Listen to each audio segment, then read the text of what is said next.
Hi, my name is M.K. McDaniel. My friends call me Kathy, and I am the author of a memoir, Misfit in Hell to Have an Expat. It describes my life before, during, and after a distressing near death experience. I was a cradle Catholic. My folks were Catholic. I always went to Catholic schools, taught by the nuns and the priests, went to church every Sunday. I believed everything that I was taught. Now I have come to believe that I was misinformed. When I was 53 years old, I was asked by my best friend to please accompany him to Seattle because he had leukemia. There was a certain research hospital. He had to have two caregivers, and I was going to be one of them. So I left California, went to Seattle, Washington, found us a place to live just a couple blocks from the hospital and settled in. We were told it would be 2 or 3 months we'd be there. Well, 8 or 9 months later, we were still there. He had become better, he would get worse. The other caregiver had broken her foot, and now I was taking care of her too. This was around the clock duty. He would start bleeding from the nose in the middle of the night, and we'd have to take him over to the emergency room. He'd be in the hospital for a week, and then we'd bring him home. This really took a toll on all of us. And then in November, he died. I was mentally and physically, emotionally and spiritually spent. There was nothing left. I went to a program, a singing program with a friend, a guy I was dating while I was up in Seattle. And I caught a terrible flu that was going around, very similar to COVID. That flu turned into pneumonia, which turned into ARDS. That's acute respiratory distress syndrome. I was given a 38% chance of living. I went from being an independent person to being someone on a ventilator, put into a drug induced coma for 3 weeks. My family all came out from California and Colorado, and they were told I probably wasn't going to make it, but they would try everything they could. This was 23 years ago, and they didn't have the technology. They were experimenting on the likes of me. Just before I went out, doctor came in and said, I'm going to give you something called white amnesia, and that's going to cause you to completely forget or not be able to remember anything that will happen to you in this coma while we're doing all these terrible experimental things to you. You'll thank me for it. So I had no choice. I said goodbye to my parents and my daughter and family, and I prepared to just go to sleep. Well, that's not what happened. I don't know when in this 3 week period, it might have been when they told my family that I was not going to make it and they needed to say their goodbyes. I really don't know. But in a drug induced coma, your spirit can wander.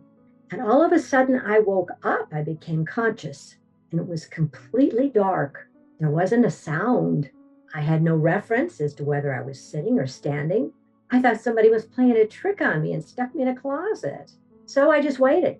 But all of a sudden, there seemed to be a reddish glow in front of me, and it was getting just a little bit lighter. And I thought, good, the sun's coming up. Okay, now I can see where I am and what's going on. But as it got lighter, it became very foggy and swirling around. I couldn't see through it. It became uncomfortably warm. I smelled something terrible. And then I started hearing shriekings and moaning coming out of this fog. I said to myself, this can't be good. Then, all of a sudden, out of this fog came this booming voice that said, do you know where you are? And I said, I hope I'm wrong, but hell? And the voice boomed back with this maniacal laugh. I was freaked. I didn't care what happened to me. I had to get away from that thing. So I turned and I ran into the darkness. All of a sudden, it became light. And as I looked around, terribly confused, where had I been? Where was I now? I saw this huge city, but there had been an atomic bomb, aliens. I couldn't figure it out. The buildings were all falling over and on fire. The windows were blown out. There was big chunks of concrete everywhere with rebar sticking out of them. There was screaming and and yelling and fires. I was terrified. I sought to find a place to kind of tuck myself in so I could get my wits about me. It became obvious that I was in serious danger. There were funny noises, a scuttling metallic noise like a giant spider or a tank. And then there was a group of people that seemed to come out of the darkness and come toward me. They didn't talk, they were in rags, they didn't get too close. And one of them said, "We are all alone here." I thought, oh, well, I better find another place to be. So I took a chance and I ran out into the rubble and I tried to climb this concrete wall. But as I got to the top, my fingers started slipping down and I fell backwards into the darkness. Boom, the lights came up. Now I was somewhere else. When I looked ahead, it looked to me like a movie set. There was a stage, and on the stage, there was like beauty parlor chairs, all canted and crooked, and mirrors that also were weird, like a house where they have the haunted house and everything is spooky and weird. But then I saw somebody I knew was a relative of mine and a person that you had to be careful around. She was very cautious about looking good all the time, and that could be okay, even if you were a little snarky on the inside, as long as you looked good. Well, I was glad to see a familiar face, so I thought I would go talk to her. So I went to this set, and she says, "Oh my gosh, you look awful. Get up here and I'll fix your hair and your makeup." I climbed up into a chair and I said, "No, you don't understand what's going on here. There's something very weird." She says, "No, if you look good, it'll be all right." She had two of her friends there who were also very good looking and always impeccably dressed. So when I said that, they all started laughing and then laughing really, really mean. And they wouldn't stop laughing. And it made me mad. So I just got off of that stage and I walked into the darkness. The next thing that happened is the lights went out and up they came. This time I had to look up because there was a demon standing there. People say, "How do you know that was a demon?" Well, if you've never been to Australia and you saw a kangaroo go by, you'd say that's a kangaroo. Well, this was a big, ugly looking kind of not even a person. It's like I don't know, Yeti, I guess, with a ratty outfit on, with a big stick. And I looked up and I looked back and I thought, oh, golly, what's this? And he says, "Do you want to get out of here?" And I said, in perfect English. And I says, "Yes." And he says, "Okay, I can see to it that you get out of here." And I says, "Great." And he says, "One job. I got one job for you." And I said, all right, that's kind of weird, but sure, what is it?" And he waved his hand. And when he did, the lights came up behind him. And as far as I could see was a field of blackberry bushes with the big canes that overlapped one another, with the thorns an inch and a half long. And I looked at this huge field and I got a bad feeling. He says, "All you got to do is cut down all those brambly bushes and I'll see that you get out of here." Now, I am from Washington and there's a lot of blackberries up here. And I know it would have taken me years with equipment and gloves and sharp scissors and all of that stuff to get that done. But I thought, well, I got no place else to go. Sure, give me a chance. So he handed me these paper cutting scissors that you give children when they go to kindergarten. And he laughed. I thought, oh, that's not a nice guy here. But I yanked the scissors from him and I tried to scoot down as far as I could get. And I was getting all scratched up. And I started gnawing on one of these canes until it finally came loose. And I turned to kind of put it behind me so I could get to the next cane. But when I turned around, it grew back right in front of me. The demon started laughing, and I wasn't going to give him any pleasure in this. So I just went back to cutting. And then it went dark, and then the lights came back. I was walking on a road, and I thought this was probably a good thing because it was flat. It was just gravel and dirt as far as you could see, any direction. And way in the distance, there was a horizon with that reddish glow, but no trees or bushes or signs or anything, just a road. I thought, well, at least nobody's going to sneak up on me. I can do a 360 here and I can walk. Well, I walked and walked and walked and walked and walked. Later, I learned that in eternity, there is no time. So, this is why it seemed eternal that I was on that road at this time.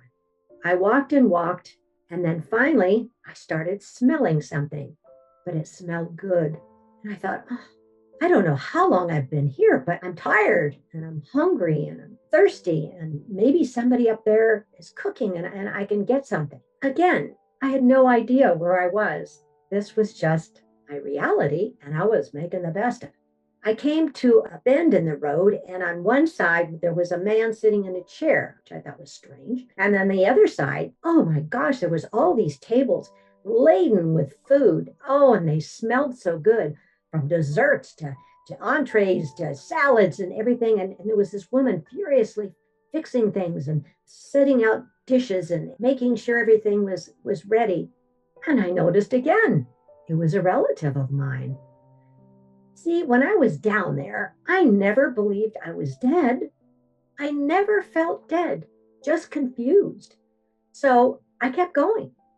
There was nothing else I could do. I asked her, please, could I have just a small plate of anything you got too much of and a glass of water? I'd really appreciate it. She just looked at me like she didn't even know me. And she said, this is for the important people. Well, that hurt. So I just got back on the road and kept going. I walked and walked. At one point, there is no sense of humor in hell, but I had a little bit left. I said to myself, I think I'm on a big treadmill. I don't really seem to be getting anywhere, but I like to walk. This is good. Well, not too long after that, I could see people milling about. And I thought, well, this could be good news. This could be bad news.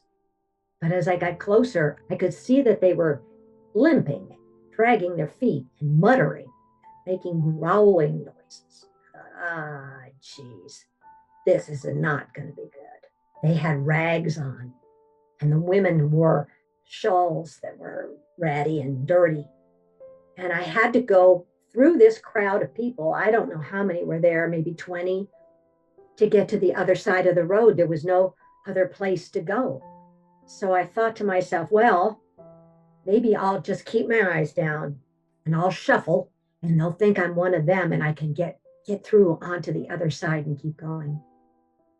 Well, that worked for a little bit. I got about to the middle when they all froze.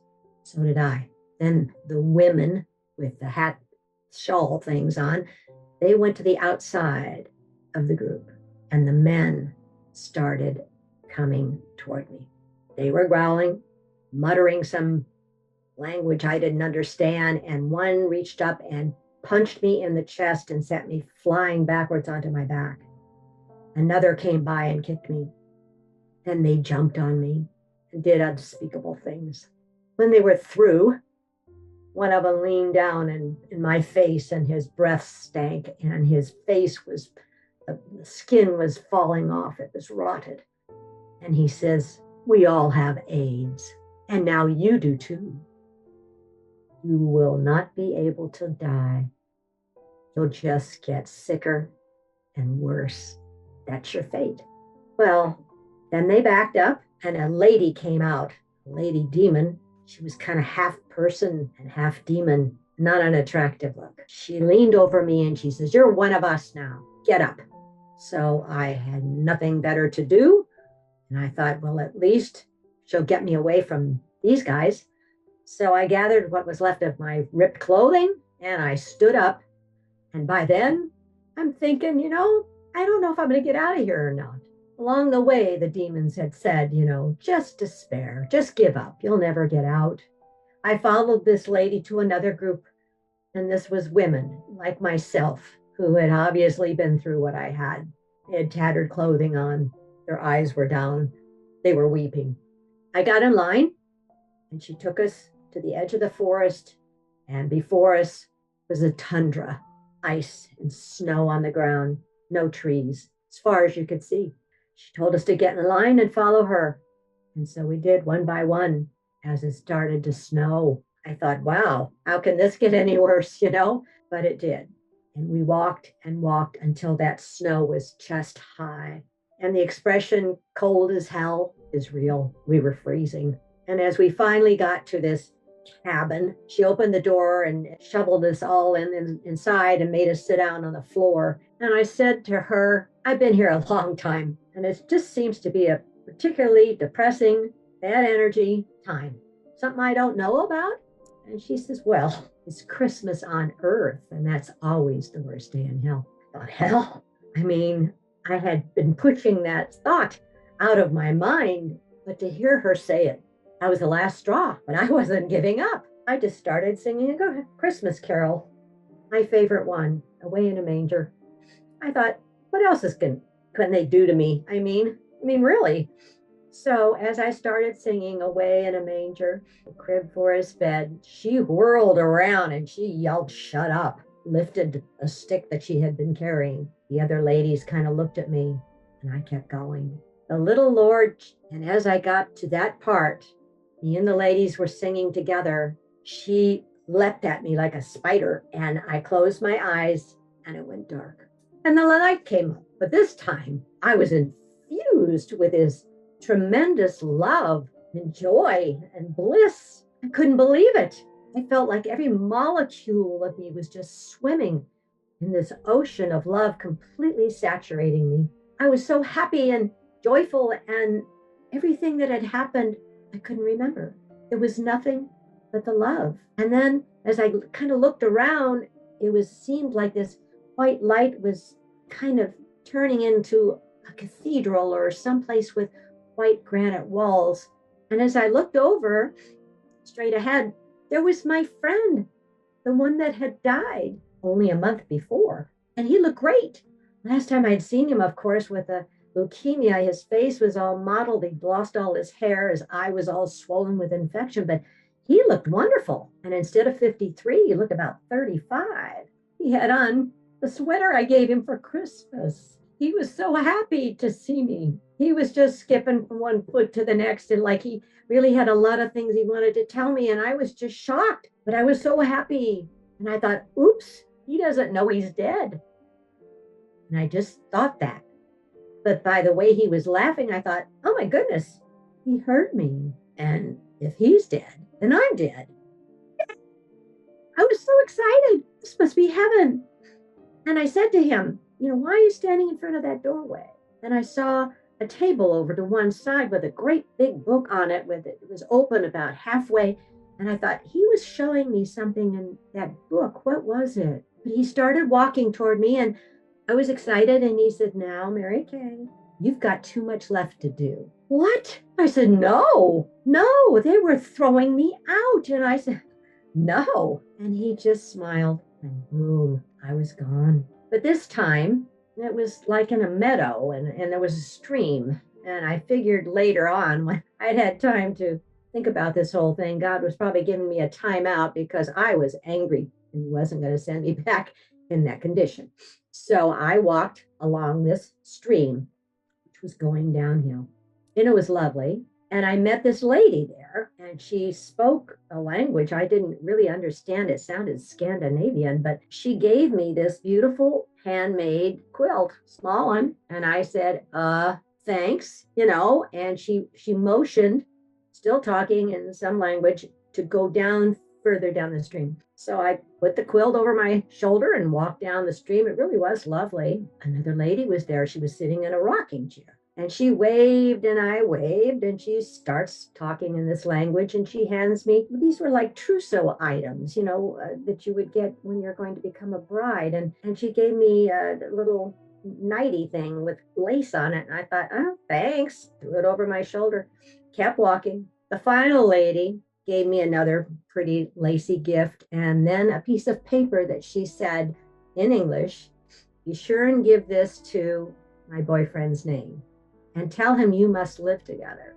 And I thought, can this get any weirder? Sure. So I took that piece of paper in my hand, and then boom, it went dark. And oh yeah, the lights came up, and they were way too bright.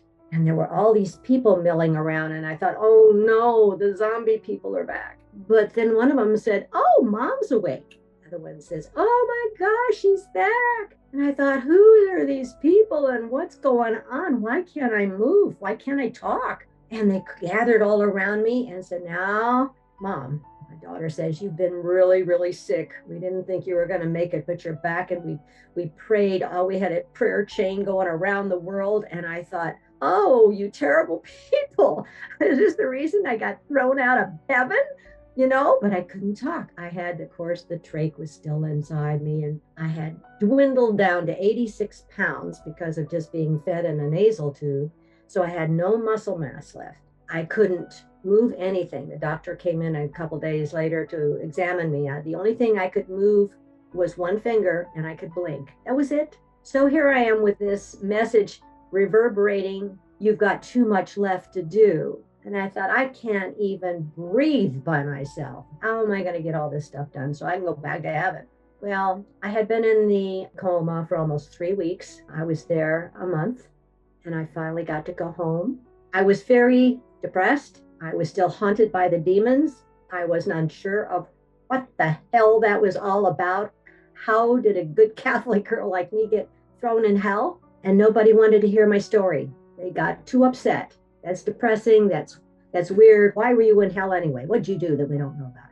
So I started writing. I just would write out as much as I could think of, and then I would put it in a drawer, thinking if I could just get this out of my head, I'll be sane and I could start to have my life back.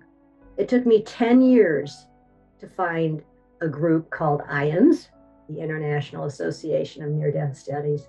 So we each bring back just like a little puzzle piece when we come, and then you get to share your puzzle piece and we get a better picture of what was going on there. What I understand now is that we are all part of God. I mean, our souls are part of God. And what I learned was that God is all loving, all forgiving, and would never condemn anybody. Anything that I was taught about God sending people to purgatory or to hell is not true. I believe that we choose to come down here and learn things. I've learned patience. I've learned all kinds of things that I wanted to learn. And so now I'm certain that I went to that place, for want of a better word. It was a manifestation that I had because I believed I would. So there's been a lot of changes in the way I think and feel and believe. And if a person is open to it, I'll be happy to tell them about it. I don't force my opinions on anybody. Everybody's chosen their own life and what happens to them. It's a wonderful thing to know you're not a victim anymore. When things happen to me, I now say, I planned that. What was I hoping to learn? It makes life a lot easier. I feel a lot freer. I know I'm going to go home. And so I'm just here to share my story and hope it helps you. Thank you.